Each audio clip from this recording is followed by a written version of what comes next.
क्या दुनिया एक और महाविनाश की कगार पर खड़ी है? क्या आने वाला रविवार यानी 22 फरवरी इतिहास के पन्नों में काले दिन के रूप में दर्ज होने वाला है? आसमान में गरजते हुए F-35 फाइटर जेट्स, समंदर का सीना चीरते 12 अमेरिकी युद्धपोत और परमाणु ठिकानों पर टिकी इजराइल की नजरें, ये सब इशारा कर रही हैं कि खाड़ी के देशों में बारूद की गंध फैल चुकी है। नमस्कार, मैं हूं संध्या और आज हम बात कर रहे हैं उस खबर की जिसने पूरी दुनिया की रातों की नींदें उड़ा दी हैं। खबर यह है कि अमेरिका और ईरान के बीच तनाव अपने चरम पर है और रिपोर्ट्स का दावा है कि पेंटागन ईरान पर हमले की तारीख तय कर चुका है। आखिर ट्रंप की रेड लाइन क्या है और क्या वाकई ये हफ्तों तक चलने वाला पूर्ण युद्ध होगा?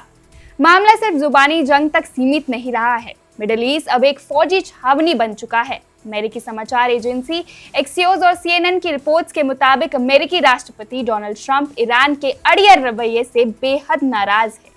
12 युद्धपोत और 2 एयरक्राफ्ट कैरियर, जिनमें दुनिया का सबसे आधुनिक पोत USS जेराल्ड आर फोर्ड खाड़ी में तैनात है। सैकड़ों लड़ाकू विमान, जिनमें F-35, F-22 और F-16 शामिल है, मिडिल ईस्ट की ओर उड़ान भर चुके हैं। पिछले 24 घंटों में 150 से ज्यादा कार्गो विमानों ने हथियारों और गोला बारूद की सप्लाई पूरी की है।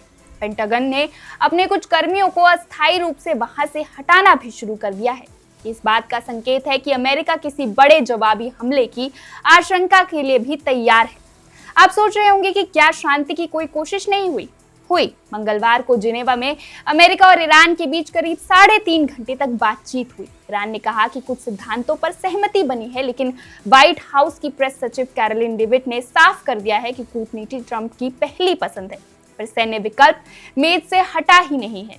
ट्रंप के करीबी सलाहकारों का मानना है कि आने वाले हफ्तों में सैन्य कार्रवाई की 90% संभावना है। वहीं CBS न्यूज का दावा है कि सेना शनिवार या रविवार को ही हमला कर सकती है। बस इंतजार है तो राष्ट्रपति ट्रंप के एक फाइनल सिग्नेचर का।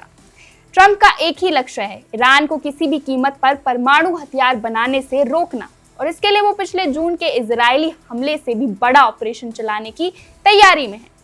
इधर इजराइल भी शांत नहीं है। पूर्व खुफिया प्रमुख अमोस यादलिन ने तो यहाँ तक कह दिया है कि इजरायलियों को फिलहाल विदेश यात्रा टाल देनी चाहिए। इजराइल को डर है कि जैसे ही अमेरिका हमला करेगा, ईरान अपनी लंबी दूरी की मिसाइलों का रुख इजराइल की तरफ मोड़ देगा। वहीं ईरान के भीतर से रहस्यमयी खबरें आ रही हैं। तेहरान के पास परंद इलाकों में काले धुएं का गुबार देखा गया है। सरकार कह रही है कि ये सिर्फ घास की आग है, लेकिन स्थानीय लोग धमाकों की आवाजें सुनने का दावा कर रहे हैं। क्या ये किसी गुप्त ऑपरेशन की शुरुआत है या फिर युद्ध से पहले की वो खामोशी जो तूफान लेकर आने वाली है? तो क्या दुनिया 22 फरवरी को एक नए युद्ध की गवाह बनेगी?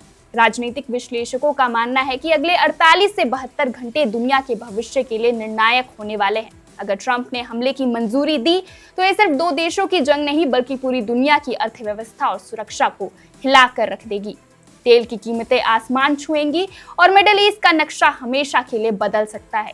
क्या आखिरी वक्त पर कूटनीति इस विनाश को टाल पाएगी या फिर डोनाल्ड ट्रंप की रेड लाइन पार करते ही आधी रात को आसमान मिसाइलों से भर जाएगा? हमारी नजरें पल पल की खबर पर बनी हुई है। इस महायुद्ध से जुड़ी हर छोटी बड़ी अपडेट के लिए देखते रहिए one India Hindi. Subscribe to One India and never miss an update.